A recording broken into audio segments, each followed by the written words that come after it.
Merci à Cheikh Ahmed Tidiane Chérif Diop pour toutes ces informations. Nous avons le plaisir de recevoir le docteur Serigne Gueye Diop. Il est maire de Sandiara, ministre, président de l'intercommunalité également. Docteur Serigne Gueye Diop, bonsoir. Bonsoir. Alors nous allons parler de l'Agropole Ouest, lancé ce jeudi par le président de la République. C'est quoi l'agropole qui va être lancé? Alors, un agropole, par définition, c'est une zone économique où nous avons à la fois des activités agricoles, d'élevage laitier, d'élevage de viande, des activités aussi d'agriculture horticole, par exemple. Et nous avons en même temps des activités industrielles. Et ces deux types d'activités créent donc beaucoup de valeur. Et c'est pour ça donc qu'on parle donc d'agropoles qui sont aujourd'hui au nombre de 3. On a l'agropole du Sud qui est donc dans la zone de Ziguinchor, Bignona. On a l'agropole du centre et celui de l'Ouest justement dont on va lancer les travaux dès demain. Les travaux, c'est sur une superficie de combien? Oui, l'agropole de l'Ouest est assez grand. Contrairement aux autres agropoles, c'est concentré sur 1160 hectares. 1160 sur un hectares. même site, voilà, qui est commun à la fois aux communes de Nguéniane, de Sandiara et de Malicounda. C'est pour cela que cela s'appelle l'agropole, donc Sandiara, Malicounda, Nguéniène. Absolument.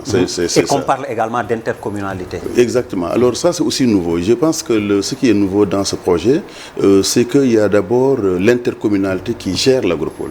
Normalement, les agropoles sont gérés par les ministères de l'industrie, c'est géré par... mais cette fois-ci, l'État a voulu nous confier la gestion de l'agropole. Pourquoi ce choix? Parce que je pense que l'acte 3, la décentralisation, parle justement de pouvoir local, de construire des territoires économiquement viables et compétitifs. Et ça, si on veut le faire, il faut que les communes, les maires, justement, prennent de nouvelles responsabilités dans la gestion des affaires publiques, des projets de grande envergure, des zones économiques spéciales. Par exemple, je m'occupe en même temps de la zone économique spéciale de Sandiara, la ZES de Sandiara, qui est comme celle de Diamniadio et je pense que c'est une façon également de permettre aux communes de développer leur localité par l'économie d'abord, par le social, par les accès à l'eau et à l'électricité.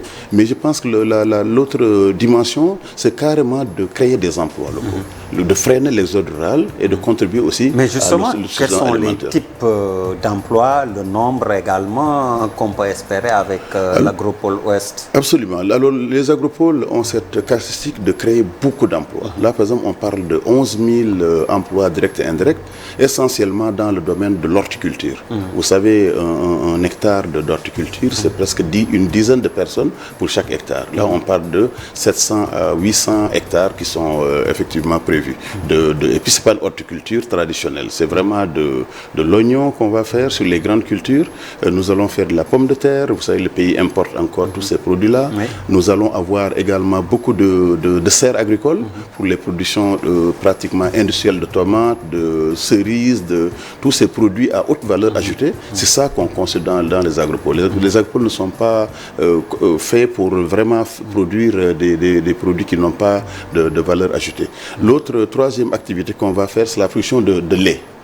L'agropole va avoir à peu près 3000 vaches laitières qui seront donc dans la zone par le secteur privé et qui vont produire à peu près 10 millions de litres de lait par année. Vous savez, le Sénégal continue encore d'importer beaucoup de lait et c'est très important que ça contribue aussi à notre sécurité alimentaire. Mais justement, et quel impact sur le marché, sur les prix également, sur la transformation? Absolument. Je pense que c'est la particularité de cet agropole. Nous allons non seulement produire des matières premières de type viande, de type poulet, de type horticulture, mais aussi il y a des usines. Là, il y a pratiquement quelque chose comme 10 à 40 hectares de zones industrielles dédiées vraiment à la production de produits à base de lait, comme les yaourts par exemple, de produits à base de tomates, de concentré de tomates, de produits qui sont donc très connus dans les supermarchés, n'est-ce pas? Donc c'est vraiment la transformation. Or, vous savez que la transformation, c'est là où notre économie est plus faible. Nous ne transformons pas assez nos produits, nous les exportons donc bruts. Et c'est pour cette raison-là que nous voulons, en créant des industries de transformation, nous allons aussi augmenter le nombre d'emplois créés et donc réduire donc ce chômage au niveau des jeunes. Alors, qu'est-ce qu'il y aura de nouveau par rapport à la gestion de l'agropole? Alors, vous savez que cet agropole a plusieurs nouveautés. D'abord, c'est l'intercommunalité. Alors, l'intercommunalité constituée par Sandiara, Malicounda et Nguyen va être justement le conseil d'administration de cet agropole. Va créer une nouvelle société, une société anonyme, dans laquelle chaque commune aura 30% de parts et l'État va avoir 10% de parts sociales. Et ça, c'est une nouveauté. Cela veut dire qu'on ne gère pas ça comme une chose publique, traditionnelle, c'est géré comme une activité, une chose privée. Ça veut dire quoi? Ça veut dire qu'à la fin de l'activité, nous allons maintenant recevoir comme rentrée financière ce qu'on appelle des redevances industrielles.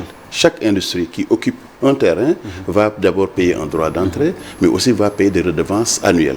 Ensuite, les agriculteurs également, les serres agricoles vont aussi payer ce qu'on appelle des redevances agricoles.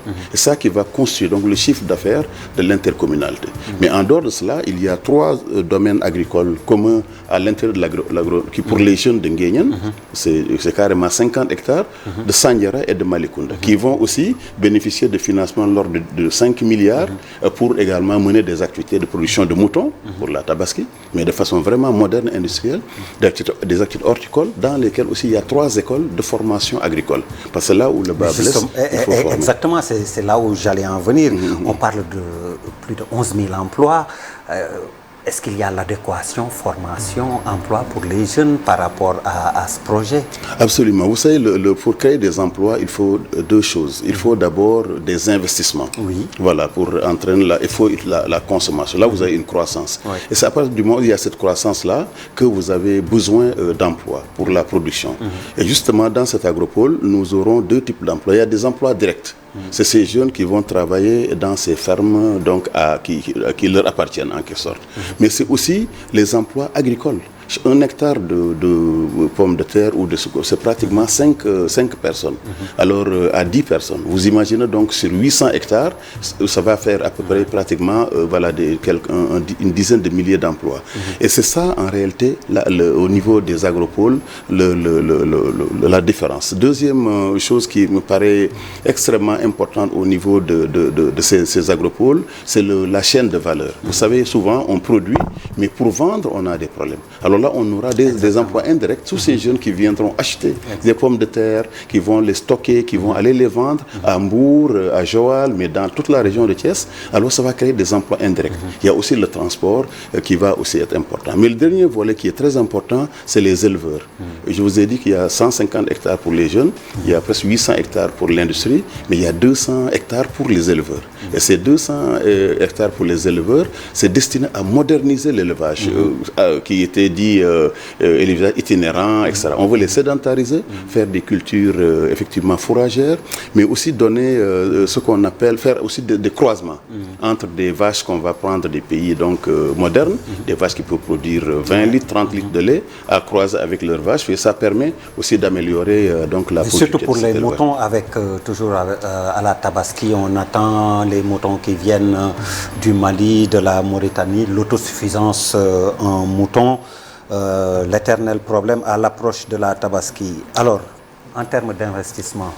Alors, l'agropole, c'est 54 milliards d'investissements que l'État vraiment va mettre à notre disposition pour à la fois construire les infrastructures. C'est comme 18 forages, n'est-ce pas? C'est des réseaux d'irrigation, mais la nouveauté, c'est que c'est du plug and play. C'est-à-dire que l'investisseur qui arrive, on lui donne juste son terrain, il commence à travailler. Parce que nous amenons l'eau, nous amenons l'électricité, et nous avons ce qu'on appelle un AIE, Agricultural Industrial Center. C'est un centre agro-industriel qui va donner des services de stockage, mais aussi d'emballage, de froid, des services aussi de labour, ainsi de suite. Et ça qui est nouveau. Les agropoles souvent intègrent cette fonction comme une fonction vraiment qui est gratuite, en tout cas au niveau de l'agropole. Alors cette fois-ci c'est différent. Le centre agro-industriel est géré de façon très professionnelle et va fournir des services payants à tous les utilisateurs et ça permet vraiment d'accélérer le développement agricole dans cette région-là. Pour quel impact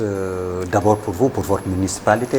Alors écoute, Sandiara, le visage de Sandiara va changer? Va changer, pas seulement de Sandiara. Vous savez, Sandiara, on a déjà l'expérience de la zone économique spéciale qui nous a permis déjà de créer beaucoup d'emplois. On a aujourd'hui... Même la sociologie de votre pays. Absolument, c'est ça. Il y a cet impact donc sur l'emploi, mais l'autre impact, c'est sur l'exode rural.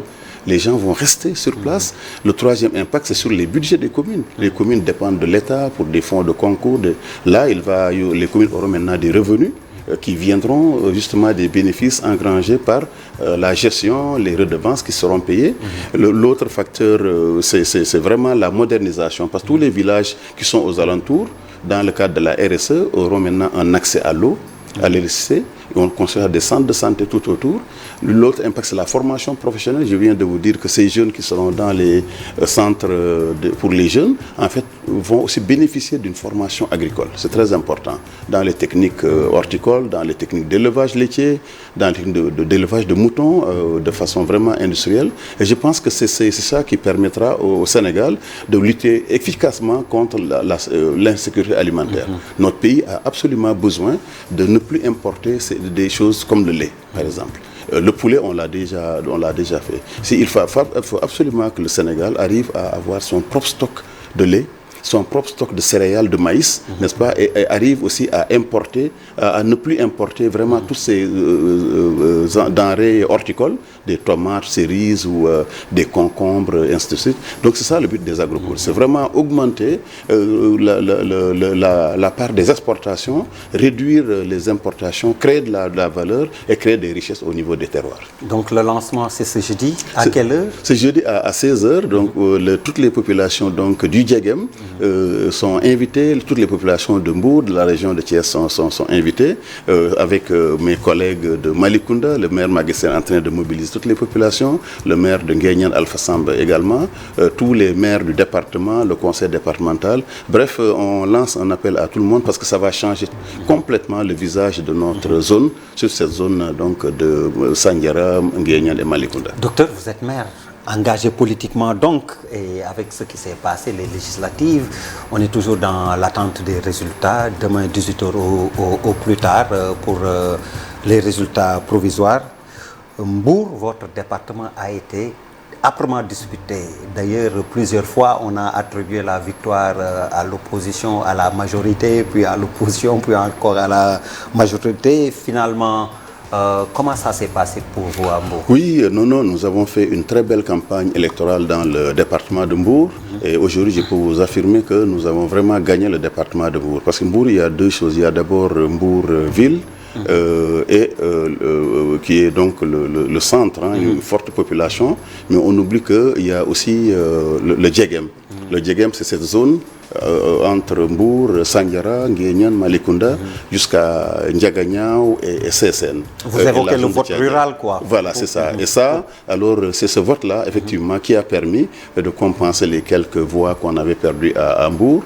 Et je pense qu'il faut s'en féliciter. Cela veut dire que tout simplement, Mbour soutient encore le chef de l'État.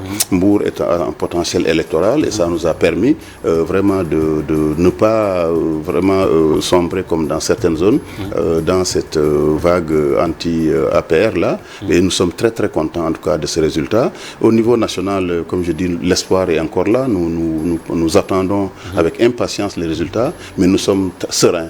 Je pense que notre pays va encore, après cette publication là, notre gouvernement va avoir bénéficié d'une majorité certainement confortable, et ce que nous souhaitons pour mener à bien les politiques du plan majorité confortable, bon, est-ce que vous êtes d'accord avec ceux qui pensent que, parce que selon toutes les informations et selon toute vraisemblance, ça va se jouer à quelques sièges près, un ou deux même, selon nos informations.